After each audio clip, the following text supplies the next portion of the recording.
There's something just incredibly bonding that happens when you watch a sunset or a sunrise together. That energy, that beautiful energy. Even practicing yoga, either near the water or within trees in the grass, or sharing your stories under the stars. All of those create lasting memories.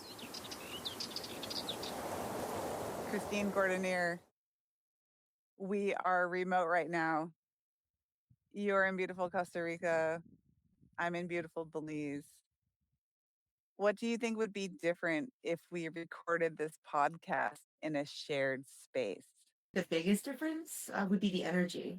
I think when people are together in the same spaces, there's this unspoken communication that happens between us, our bodies, our language, our eye contact, even the subtle shifts in like our emotions that you feel for one another that you just really don't get when you're on screen. When we're sitting together in a resort in Belize, like right now, if we were sitting with you, we would be looking at the jungle, we would be looking at the river, we would be having some conversations that would be slow, natural, in the rhythm with nature.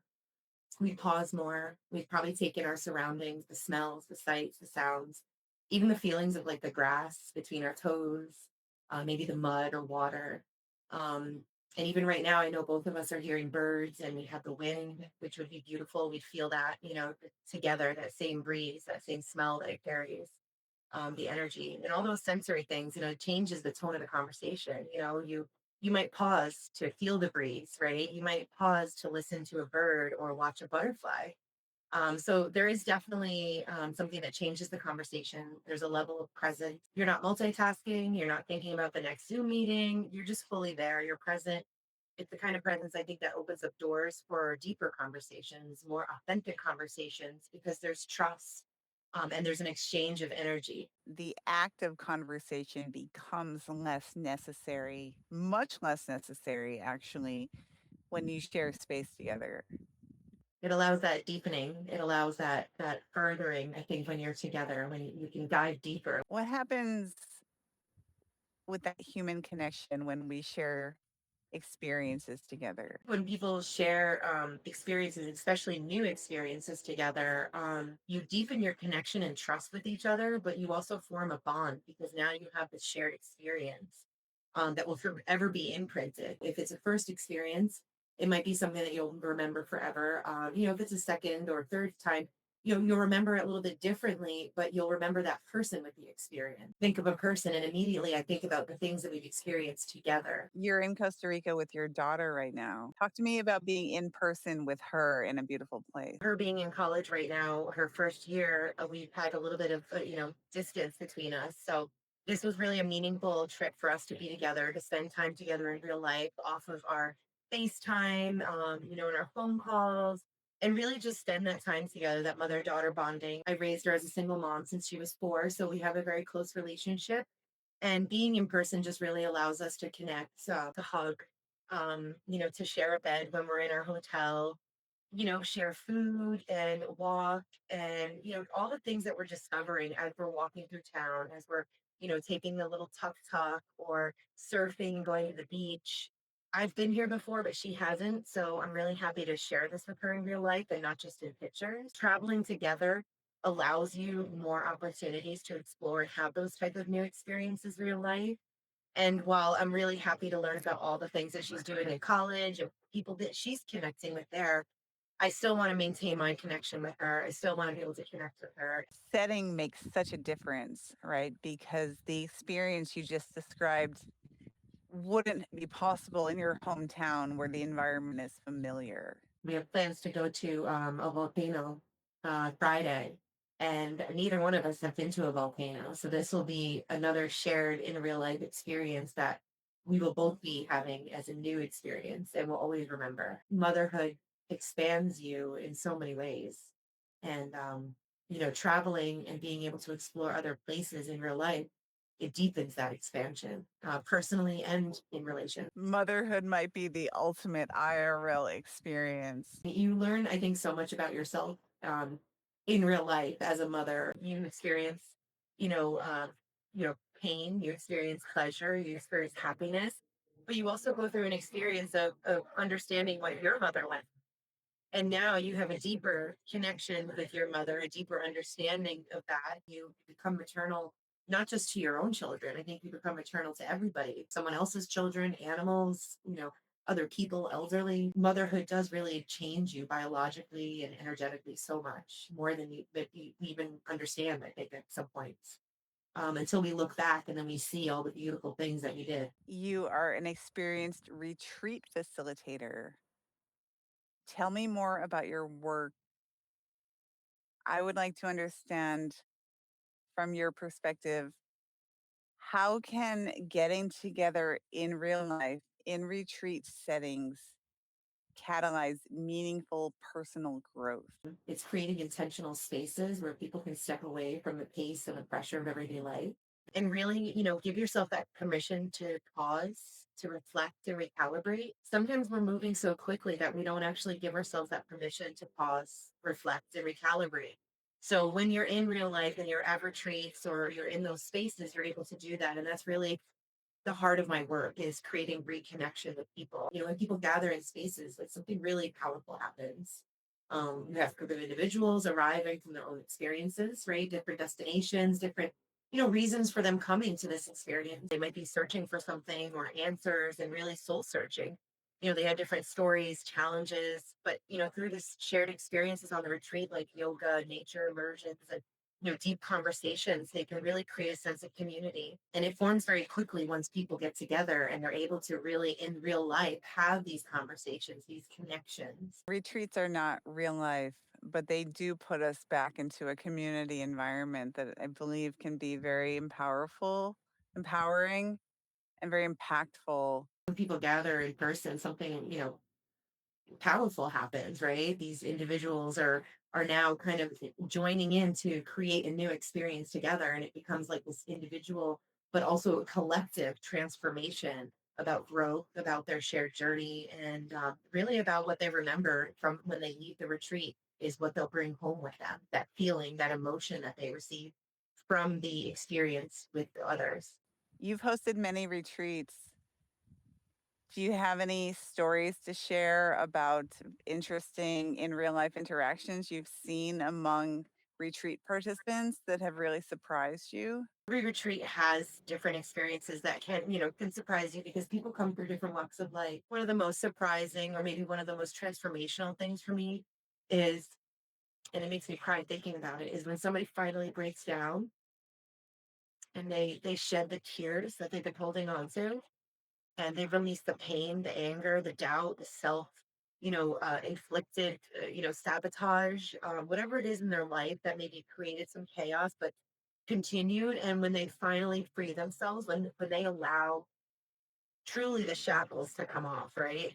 And whatever's holding on to them, and being able to have that group support and to feel safe, to be in a place where you're held, to be in a safe place where you feel that you can express your emotions, where you can cry, or you can, scream and just let everything out. That can be surprising, but it's also really therapeutic, and it also allows permission for others to do the same. It's even more transformational when you have the support of a group and when you feel that safety. That is one of the most beautiful things that I have seen, and that was surprising, but really has a really deep impact.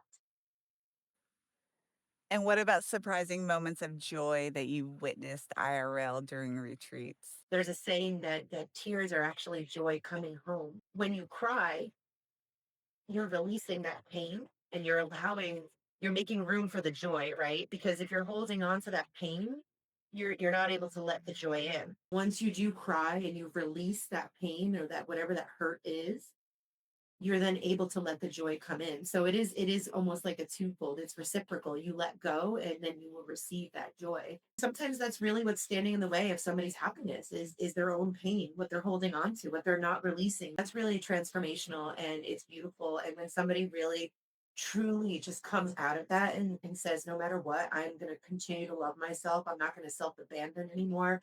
So that's probably one of the most beautiful transformations is when somebody comes out and truly stands in their truth. They feel grounded and they will no longer, accept the bare minimum. They will no longer self-abandon for another partner or, a job or whatever that is. So that is probably the greatest joy that I see is when people finally come home to themselves. People really want to connect and want to feel safe. And I think it's hard to find that space right now in a lot of places in the world. It's really important as a retreat, leader, retreat host, and a facilitator. Um, to create those spaces. That's so powerful, and that's what people are coming for. And that is truly magic to be able to create spaces where people who might not feel safe in their environment, whether it's religious, whether it's gender, whether it's something that's happened in their life, a trauma, being able to give them that space to collectively be together and truly loving and accepting one another. I mean, that's really what it's about. Much of your work is nature based. Tell me more about how you leverage the power of nature and talk to me about what happens when we get together with others in intentional natural environments.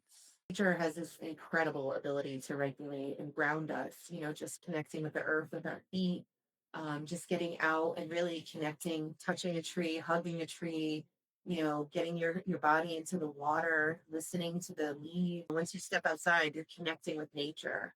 And most of us spend a lot of time in these artificial environments like offices, screens, traffic, and we really become disconnected from our own rhythm because we're disconnected from nature. It's important to get out there and get into nature and reconnect so that we can find that natural rhythm. When people step into these natural environments like Belize, whether it's in the jungle or the ocean or in a river or just under the open sky, you can almost feel your nervous system relax. You can see it in others when they just kind of step off that plane and they kind of just arrive. Their shoulders relax, their breath starts to slow down, their smile starts to creep in a little bit more. It's settling our nervous system, being able to regulate ourselves and just being able to find that calm can really have a great impact on every decision we make on life, right? Every relationship you have with people is really based on our own connection with our own rhythm, right? So once we find that rhythm, we can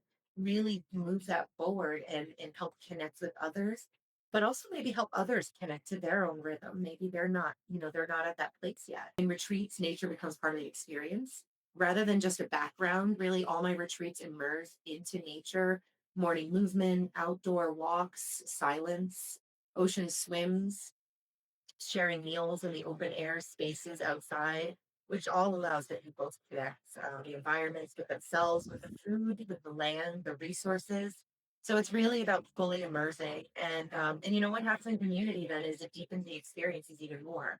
You're really tasting nature. You're part of Mother Earth. You're becoming her. There's something just incredibly bonding that happens when you watch a sunset or a sunrise together. That energy, that beautiful energy, even practicing yoga either near the water or within trees in the grass, or sharing your stories under the stars, all of those create lasting memories. It really deepens your understanding of the world when you get out into nature and you understand how we interact with nature and how really connected and interdependent we are of one another.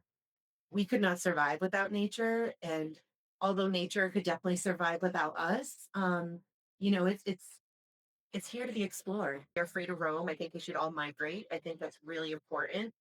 I think that migration is part of human rights and animal rights, of course, is our water migrates, our air migrates, our leaves, our seeds, everything migrates. We are not meant to be in one place.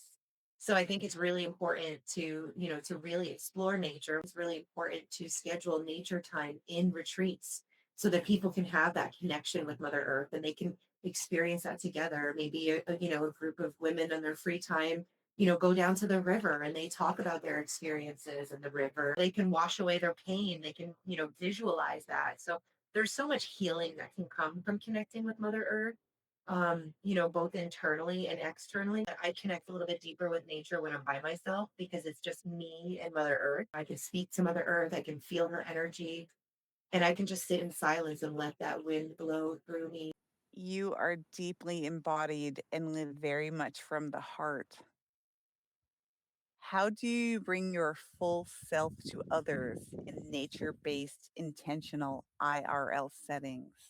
When I host retreats or facilitate, I'm really trying to represent and present the perfect version I'm not trying to present the perfect version of myself. I'm really trying to give that honest and that raw person who I am. I like to show up as myself in my human form, showing my values, my growth. I'm very much a verbal person. I love to speak with people. I'm a hugger. Finding the ways to connect with people the way they want to connect to is really important. Allowing people to step into what feels right for them. And sometimes when you step into nature, people open up a little bit more and they're able to connect.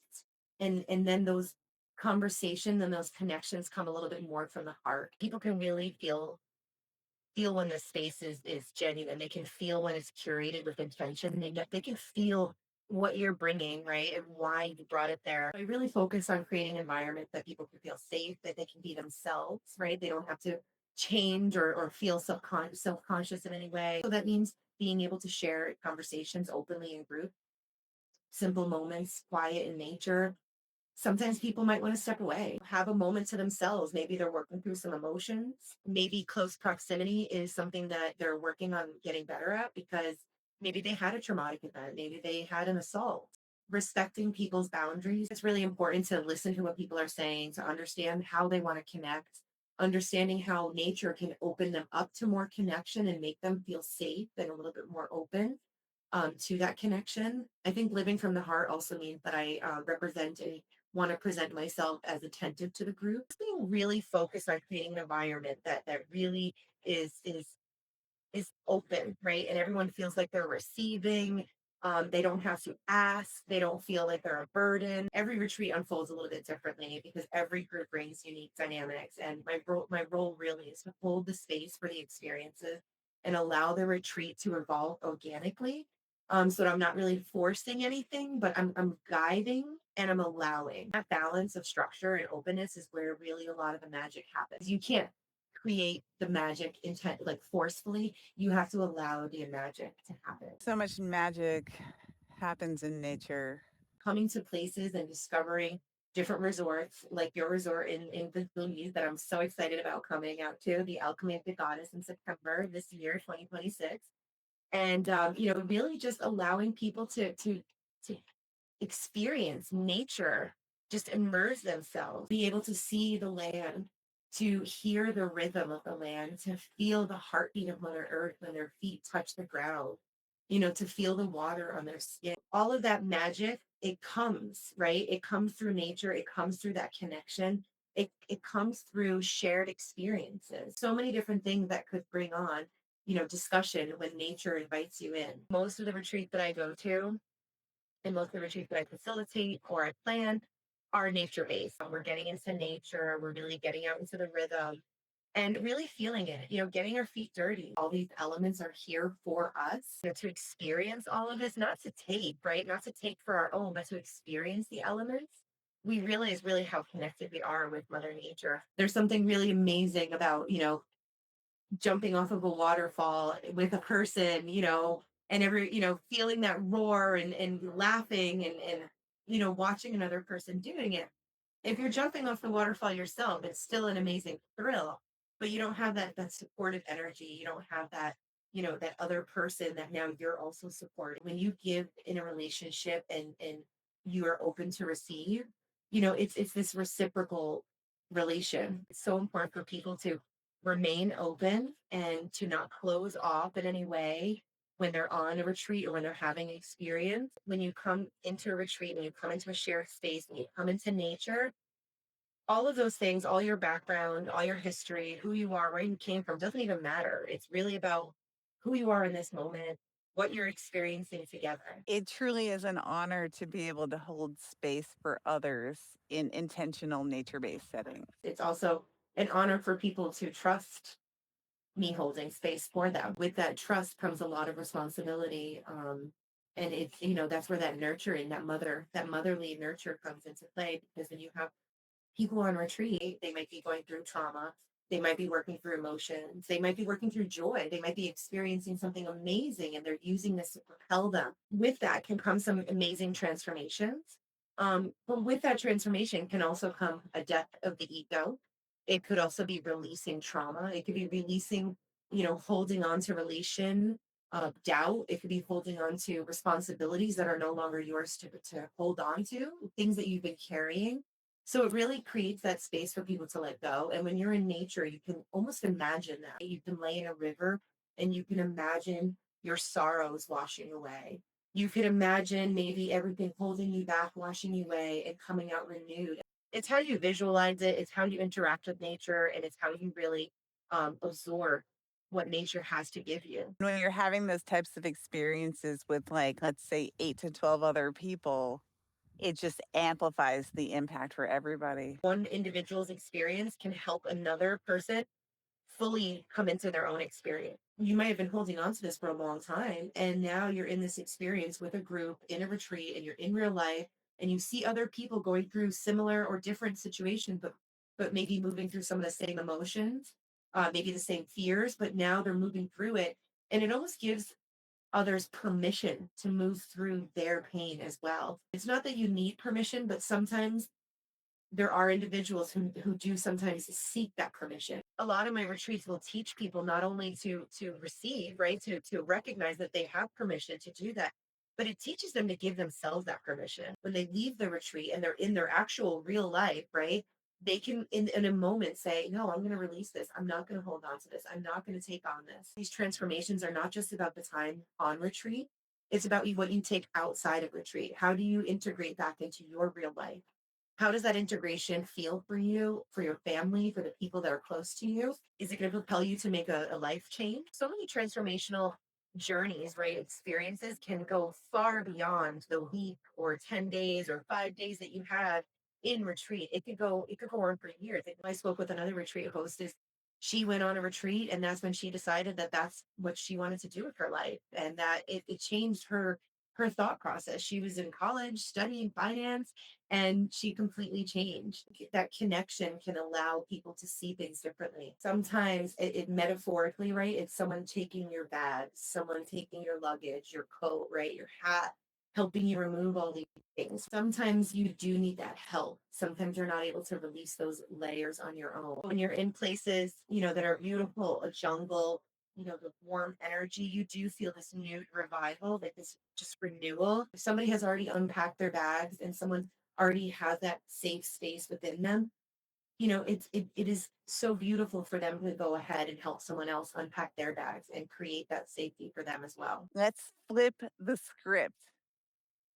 I want you to say something totally unhinged, totally, totally unhinged about the power of connecting IRL. Real life connection is like a reset button for the human soul. We've normalized living so much of our lives through screens that sometimes we forget even how powerful it is to like sit across the room from somebody, to laugh, to share a meal, to watch the sunset. When people gather in real life, especially in nature, there's something that wakes them up. They feel this almost like this kundalini awakening. We're meant to live in community. We're meant to move our bodies. We're meant to tell stories and experience the world together. Really unhinged is really just find the rhythm within you, right? And don't silence it. Dance when you feel like it.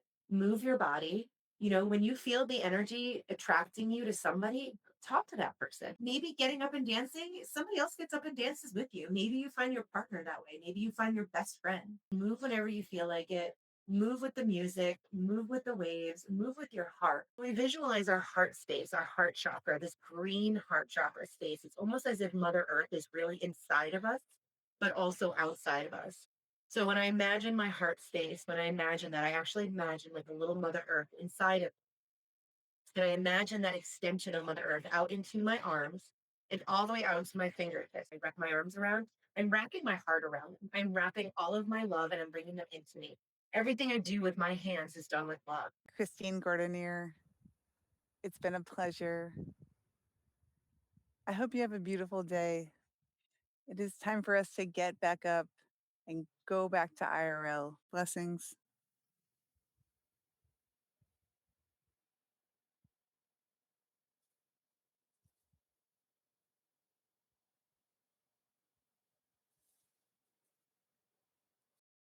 Well, you guys want to be in the podcast?